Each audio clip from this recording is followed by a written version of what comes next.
Welcome to Friends Church. I don't know if you've got caught up in a little meditative trance like me. See, the task is 4 songs, come up, do my thing. I think I came up at the end of the first song thinking all 4 had already happened. I was just like out of it. And that's because I think the thoughtful lyrics and the attention to detail in their song and their music that Alessandra and Adam do, I think that just, it just makes all the pain go away. You know, just for a little bit. So welcome to Friends Church, embrace the suck. Life sucks, right? I mean, for real, there's a lot of suck in life and we can't avoid it. The purpose of suck is growth. In the presence of suck, that's where the growth is. And it's also to acknowledge that we cannot avoid it. It's necessary for forward progress. So if you're sitting around and life is hard, life is challenging, whether it's a health matter, an employment matter, an environmental matter, the car didn't start or whatever it is, or just things are going really well and you're trying to keep up with it, Friends has some really, really cool programs in place for us. So one is tomorrow there's a women's group, and it'll be in this room. The details are on the calendar, events, on the app, on the website. And so for ladies, if you want to attend, it'll be in this room. An opportunity to connect and to verbalize and voice and hear and listen, to be heard, to hear others. And if there's some suck in life, hey, you know, together we can get through it. Next Sunday, following church, there's also, in this room as well, there's a new to Friends orientation. So if you've been coming for a while or you've been listening for a while, what a great opportunity to join us and figure out what Friends is all about, because let's be honest, if you've come here for a little while and you've had other church experiences, they're not right or wrong, they're just different. Friends is different. It's the place for people who don't fit church. And it's home for so many of us. We're self-funded. These opportunities to work through the suck, whether it's New Friends orientation, or it's clean up the pathways, or it's the women's group, or whatever it might be, we're self-funded. It's your contributions. And whether it's $1 or 100 or 1,000, it doesn't matter. Your contributions make this place work. So huge, huge gratitude out to everyone who is on pre-authorized giving. I mean, just from a business perspective, it helps make the wheels run, right? We all know that. And if you've been coming for a while and you think, hey, I haven't made any contribution, no big deal, no pressure.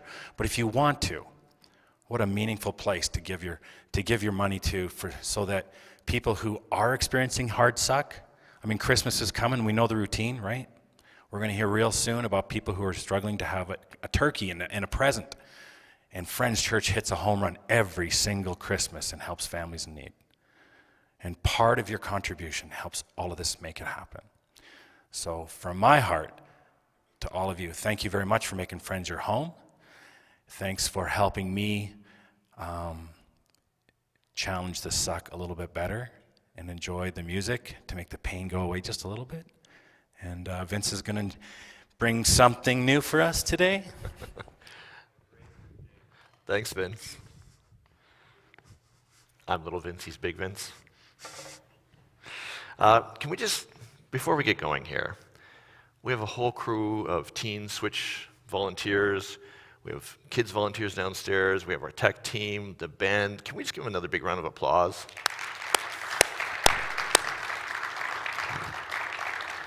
Man, the amount of work that everyone does to volunteer their time to just inspire you all to make the world a little bit better, right? Have a moment where the pain goes away, if I use Vince's line. If you want, one of our house bands, Adam and Alessandra, they actually perform as a duo called Too Late to the Party. And they just released 2 new singles, so if you want to have Friends Church at home, anywhere you find music, you can go and listen to them. So there's a little plug for our band to take Friends Church into your home or into your commute or into your run or whatever you like. It was just before COVID hit. Me and my partner, Ellie, we have this thing where every Friday we have a date night. And I plan 3 of them, and she plans 1. She always plans really good ones. I don't know how we all broke this down, but she planned this one. She's like, we're going to see Mark Tewksbury. And I was like, isn't he like some famous dude or something? She's like, yeah, he's that swimmer guy. I'm like, oh, okay. So we show up at dance, whatever, this crowd. He gets up on stage, and for an hour and a half, he tells his life story. as a public speaker, it blew my mind, but it started to get me kind of obsessed with Mark Tewksbury. Because I kind of knew, he's some famous guy from something Canadian, I don't know, Olympics, blah, blah, blah, right? He's a gold medal swimmer who started here in Calgary.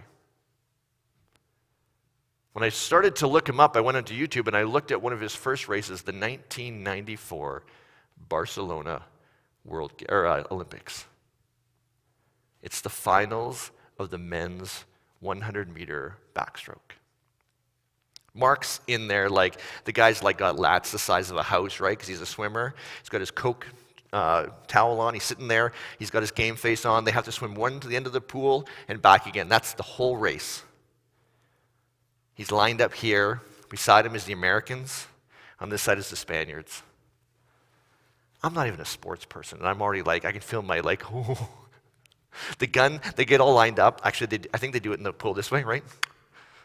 They're all lined up. The gun goes off. They're just like gone. You just see this like massive guys into the water. They're like doing whatever they do, and they pop out.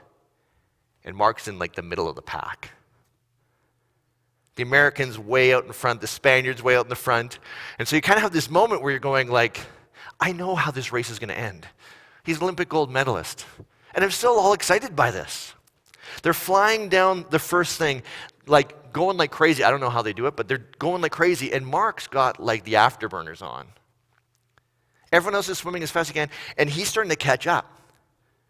Pretty soon, he passes everyone. It's just the American, the Spaniard, and Mark, the Canadian. By the time they get to the wall, he's past the Spaniard. The only one left in his sights is the American. They go in and they do this funny dive where it's like backwards, upside down. I don't know what the heck they do. But they come out of the water again, and he's crap at the turn. He's now back in third again. And I'm doing like, Mark, what are you doing, buddy? Like, come on. They go flying down this thing. And again, he's just motoring. Passes the Spaniard again. You can feel yourself just like the last 10 meters. It's him and the American head to head. I'm holding my breath. When they hit the wall for the 1994 backstroke gold medal match, Mark beats the American by 0.06 seconds. Canada wins. I don't know the guy. I saw him like at a play one time, and I'm like trying to like in my mind, I'm high-fiving him like, yeah, Canada, you did it. Can you feel the energy of these kind of things? It wouldn't be as exciting if it was just a pool and Mark and a stopwatch, right? They hit the thing and he swims to the end, and you're like, okay, and he swims to the end, and then you're like, okay, how did he do? Oh, he won. Oh, that's nice. You need the us, the Canadians, and the Americans, and, well, let's just be honest. The Americans is who we want to compete against, right? The Spaniards, we're like, whatever. The Americans, us against them, Canada against the States, the little guys against Goliath, and we win. So let me ask you something. Where in your life do you have this kind of us and them? Right? Canadians and Americans. Any Flames fans out there? Any Oilers fans out there? Right? Us against, or us and them, right? It's not as fun if the Flames, like maybe their offensive line and their defensive line just played each other. How fun would that game be? You need the us and them. Men, women, old, young, people who like math, people who don't like math. That's definitely a thing, right? Any math fans out there? I'm pointing at one right now. How is it that our lives, that we have so many things where we have kind of an us and them? And so before you kind of get weirded out by this, I'm not going to villainize this at all. Our brains are actually designed to do this. A guy named Henry, and I'm not sure I'm going to say his name right. I don't know does anyone speak Polish? Come and correct my pronunciation at the end. Henry Taillefer. In 1970s, he's thought, I wonder how small of a group I need to create a feeling of us and them. how small, how minuscule. Anyone from North Calgary? Put up your hands if you don't mind. Work with me here. Anyone from South Calgary? South Calgary's beating North Calgary. Nice. Anyone not from Calgary? Oh, nice. Oh, a whole crew of you. So right ways, you see how our brains just start to do this. So let's just try something different. I'm going to draw a line right here. So Joe, you're on this side. Vince, you're on that side. This crew here and this crew here, okay? So everyone on this side, put up your hand.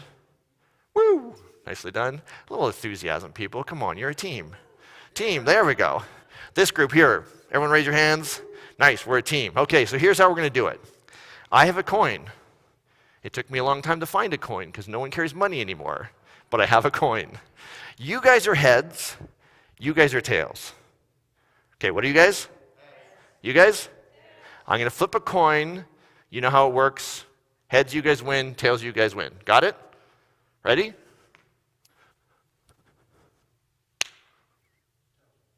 Heads. Watch this. I literally drew a line down the middle of you, said you against you, and suddenly it feels more fun when I flip it to heads, right? That's what Henry researched. He's like, our brains are insanely good at making groups. And I just drew a line right here, right? Think about it if it's gender, age, race, skin color, sexual orientation, you name it. Draw a random line on a map someplace. Think of how quickly our brains make this sense of there's us and there's them. Mark Tewksbury, swimming for Canada against the Americans. It's fascinating, isn't it? I'm fascinated by how quickly our brains make clumps of things. And you can't just have like us all. It's always us and them. There's us, and then there's people who are not us, right? There's this group, and there's this group. Again, our brains love that. Now, here's the interesting thing. Does anyone know Jordan Peterson? Bit of a kind of a maverick character. I love some of his work. He says this. He says our brains not only create groups, but if your group can't be unique from the other group, you'll just make a smaller group. So, tall white dudes with shaved heads. Well, I'm not the only one here. Okay, well, tall white dudes with shaved heads who grew up in southern Manitoba. Ha-ha! I have an us and them. And if you follow the pattern down, you can get it all the way down to me. You know, the group is just me. White guys who studied engineering, finished off in religious studies, grew up in southern Manitoba, has size 12 and a half feet, like whatever, right? I will create an us and you all be them. So here's the question. If us and them isn't a problem, where is the problem? Our brains naturally create a section of like, okay, this is like us, this is not us. Where's the problem? Yeah, let me just tell you a story. There's a group. So last year, I was flipping through the news, saw that the Edmonton Pride Festival was canceled. Now, I've been volunteering at Pride for most of a decade. I fundamentally believe that everyone should have a space where they can express themselves in whatever way they feel comfortable expressing themselves. I believe that groups of people who are seen as minorities should be brought out into the group so that we can all share in the joy of that community. And Pride for me is that. I will volunteer there. I will do whatever it takes to be there. I have a number of people in my family who's part of that community. So I am a big fan of Pride. I put a chunk of my life into Pride. And so for it to be canceled, like, who cancels Pride? My first thought was, oh, some frickin' religious group. I was all mad, like, frickin' stupid.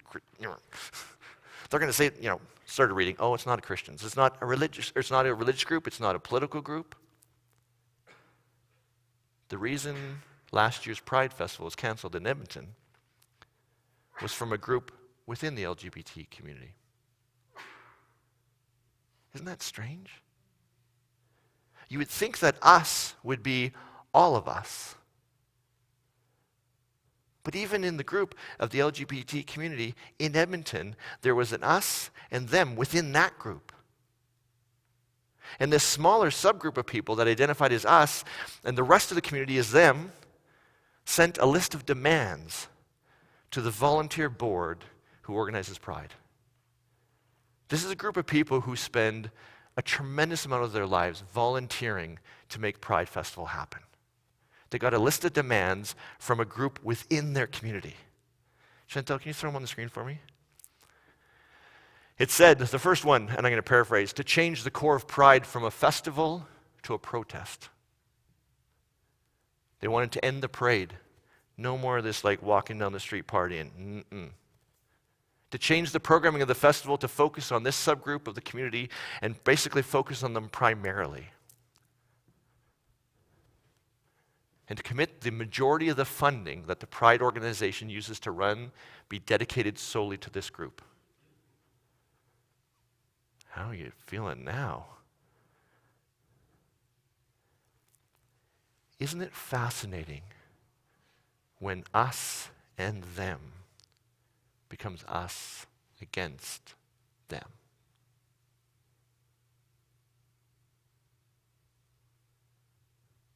There's no sense in this, the list of demands that says what's good for the community and us.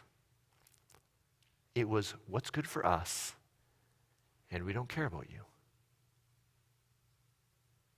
Can you feel in your life where us and them starts to shift us against them? I think about the political debates in the States right now. You're all Americans, but it's us against them. If you don't believe me, go into Twitter for 5 seconds. Remember I talked about the social media brain the other day? Oh, it loves us against them. The crazy algorithm, I don't know what it's doing, but someone typed in like, anytime there's an us against them, that sells attention. Let's focus there. But let's take it into our lives. Anyone, I'm not going to ask you to raise your hands. I remember going through my divorce. The thing that I found the most difficult was when us and them, me and her, became me against her. It was no longer, how do we do this together? It was, how do I get what I need? Now, part of divorce is that needs to happen. But man, that messed with me. Think of in your relationships right now. Let's say partnerships. Are you us and them? Me and you? Are you us against them?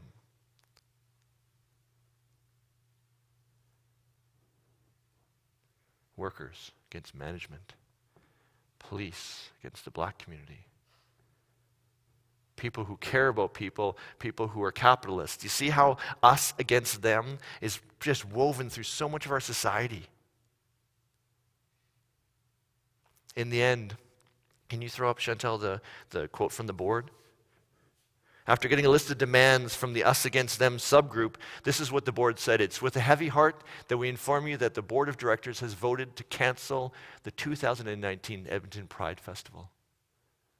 In light of the current political and social environment, it has been determined that any attempt to host a festival will not be successful. There's no us and them. It's only us against them. And we don't know a way to go forward with this. A couple years ago, and probably some of you will remember this, it was still when the Pride Festival was at Millennium Park. I'm doing stage security. And there's just like wicked music, it was this perfect hot day, big dance floor, and there's one dude who was just dancing his heart out. He was like late 30s, kind of clean-cut hair, really attractive man. I don't think I saw him take a break at all. Like literally, and it wasn't the big moves. He was just kind of like dancing like this the entire time. 4 hours straight. I sat there, just watched him dance. He didn't talk to anyone. He didn't interact with anyone. He just danced his ass off, wearing only a black Speedo and pink bunny ears. Rocking it. Now, I don't know who in this world needs to wear a black Speedo and pink bunny ears and dance for 4 hours straight. I don't really care. If that's what you need to be a fully expressed person, I want a space for you. I'm guessing that he can't wear that at work. In my brain, I see a courtroom, right? The judge, call your first witness. He pulls up his Speedos, straightens his bunny ears. I call this, right? You can't get away with that stuff, can you? I was going to wear a Speedo and bunny ears for y'all, but I thought I'd save you from seeing that. I can't believe it. Where is this guy going to go? There is no space for people who need to express themselves in whatever the way they need to express themselves. And this whole subgroup killed it. Killed it for him, killed it for everyone like him.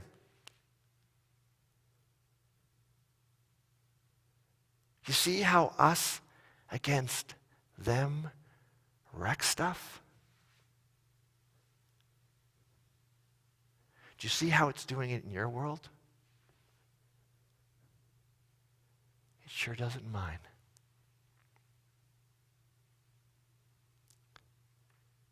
Now this is Friends Church. And so I'm not going to make it easy for you. We believe in putting you in the deep end, because nothing's this black and white. And I made it pretty black and white. There's one part of the story I didn't tell you guys. You know that subgroup, that wrecked pride? So my buddy in the Speedo and bunny ears can't dance? You know that group? They're people of color. People of color who said, yeah, the larger community may have had parity and may be able to express themselves, but we are still in a fight for racial equality. And we don't want a festival that just says, hey, everything's all right, when it's not all right. Can any of you feel your heart shifting a little bit? I'm going, well, wait a second. I want racial parity. I don't want any of these things. And you see what my brain just did? It created a new group called us. I just switched teams. Now it's people who care about the people of color against the people who don't care about the people of color. Do you see how we do this? Someone will say something, you're like, okay, this is the new us. This is us. Okay, so we are people who care about people of color. Great. Who are we against? Those people. Great. Now we understand. But all we've done is we just shifted teams. The core problem is still there. It's still us against them. Break it into whatever group. Right now, I'm just thinking the teachers. Teachers against management. Like, how do we handle safety in schools and COVID and all that stuff against management who's just kind of like sending out random emails seemingly saying, hey, this is what you need to do. And you're going, what in the world? Us against them. What does our world look like if we live it all through that lens of us against them? I don't care which teams you pick, how you adjust it, how social media allows you to kind of say, oh, I'm part of this group now and we're against those people. And think about our world. It's Twitter. If any Twitter fans out there, I apologize, I hate Twitter. To me, it's just this. Us against them in whatever groups that we do. So what do we do? How do we live differently? I've said this throughout this series. Whenever I think this is a new problem, because like how recently was social media, how all this stuff that's kind of firing it up, how recent was that? Last couple of years? No. This problem's been, people have been thinking about this problem for thousands of years. One of the newer sections of the Bible, a guy named Paul wrote this. The human body has many parts, but the many parts make up the whole body. He's just started a new category. There's us, and then there's them, and then there's the body. You notice in us and them, there's never a we. There's never a both us and them. It's always us and them. But what about the whole? Yeah, there's people in the LGBT community in Edmonton who are people of color, who need something different. And there's Pink Bunny Ears who needs to dance. And there's everyone in between, from Joe Schmo to Susie, whatever, I don't care. The whole spectrum's there. We need it all. But we rarely think in terms of the body. We all, both you and me, both us and them. He goes on to say this. If the foot says, I'm not part of the body because I'm not a hand, does that make it any less a part of the body? See what he's trying to do? He's trying to wrangle us into a new category. Both us and them, the body. Social media brain doesn't like this metaphor at all. Who are we and who are we against? That's all I need to know, and I can be, angry and send random angry comments. But what about both of us? What's good for me and you, for us and them? That's where this thing gets tough, doesn't it? That's the thing I think is missing. That's the thing that us against them, there's no we there. There's no both us and them. So what does this look like when we add Paul's wisdom into this? What does this look like in your life when you start seeing the world through the lens of both us and them? So let's snap back to the conversation. A subgroup of people of color in the LGBT community come to the board and say, hey, you all might be having a good time. You all might need a party. You might need to wear your Speedos and dance all day. We need something else. What would have happened instead of sending a list of demands that said, we need your funding, we want your time, we want this to change, it's all about us? What if they would have changed it and said, here's what we need? And this would have been hard, because even this us and them mentality, what we don't want to do is we don't want to think about what do we need. We want to think about what do I deserve? What do I demand? What is my right? But let's just soften it. What do we need? We need to be recognized. We need the community to see that our group within the community has let me use a different word, has a unique set of needs. They might need to be heard. Let us speak to the community. Let us put some programming into this thing.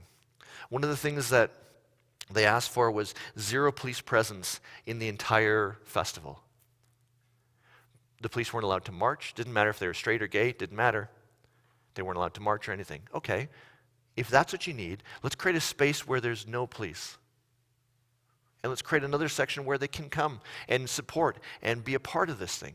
See, when we think about what do we need, not what do we demand, what do I deserve, what's my rights, it shifts how we have this conversation. Because now the board could have come back and said, okay, yeah, totally. Here's what some other parts of our groups need. How do we make this all work? You need less police in certain areas. This guy needs to dance in his bunny ears. This person needs to do this. This person needs to say this. This person needs to be a part of this. This person needs to do this. Okay, how do we make that all work? If your social media brain is here today, it's right now telling you, impossible. There's no way you can do this. You can't balance this. I think the social media brain of the board said that. We see no way forward. But what if we would do the hard work of figuring out what we need and what they need, and then do the work to say, how do we make as much of both of that happen today? Think about this. For those of you who are married, just in your mind, think your partner, do not look at them, do not squeeze their arm, do not kick them. What do they need? What unique thing do they need in your relationship? Have they told you? Capacity, like, what is it that they need? Now, here's the other thing. What do you need?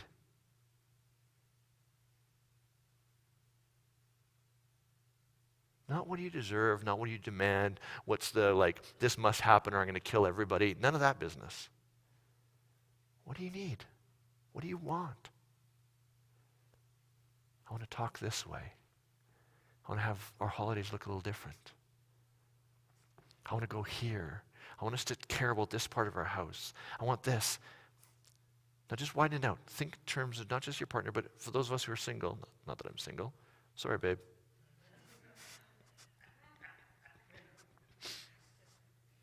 I need to not say stuff like that in public. That's what I need. For the rest of us who are in all kinds of relationships, both partnered, not partnered, as I pull my foot out of my mouth, what do you need? What do you need with your friends? What do you need at work? What do you need in our society? What do you need when you're driving down the street? What do you need? What do they need? When the police officer pulls me over for speeding, I need them to not give me a ticket. Well, that's what I want, right? Really what I need is just be respectful. Yeah, I know I broke the rules. And I get that they're just doing their job. It's not like they get to choose whether they give me a ticket or not. It's, I broke the law. What happens in our world when we balance our needs and their needs and try and work them together? What happens in your family? You guys have just all spent 6 months home with the kids. It's either the kids' needs or my needs. You see how it's even theirs against mine against theirs? How do we do both? At work, both. What does our world look like if we would all do the incredibly hard work that said, what is it you need? And what is it that we need? And how do we make as much of that happen as humanly possible? That's the body metaphor from Paul. Now, if I'm reading you who are not wearing masks right, you're looking at me saying, impossible. You're thinking of all the ways that this doesn't work. You know what? It's not easy. If it was, you already be doing it, right? If it was really easy to do this, we'd all do it, and then that's how we would run our society. But you know what's easy? Us against them. You know what's hard? Both us and them together. Paul says we all are a body. The Edmonton Pride community is a body. This community is a body. The city's a body. Whatever you draw, whatever line you got, we're all a body. I fear that the us against them mentality is taking hold in too many places in our lives. And I think it's destroying us. I think a lot of the stuff, the pain and the suffering in our world right now, comes from the us against them. Again, us and them, our brains do it naturally. You can't stop it. You guys against those guys. You see how as soon as I gamified it, it's so easy for your brain to slip from us and them to us against them? What if we spend this week looking at both us and them? Take the person that you just want to punch in the face right now, the person who drives you nuts, and say, okay, what is it that they want? And what do I want? And how do we both get it? Look at whoever you're struggling with, your kids, your partner, your colleagues, your cohort at work, at school. What do they need? What do we need? It's not going to be easy. But making the world better usually isn't. It's usually the hard work. But I think that's why you all are here at the spiritual gym.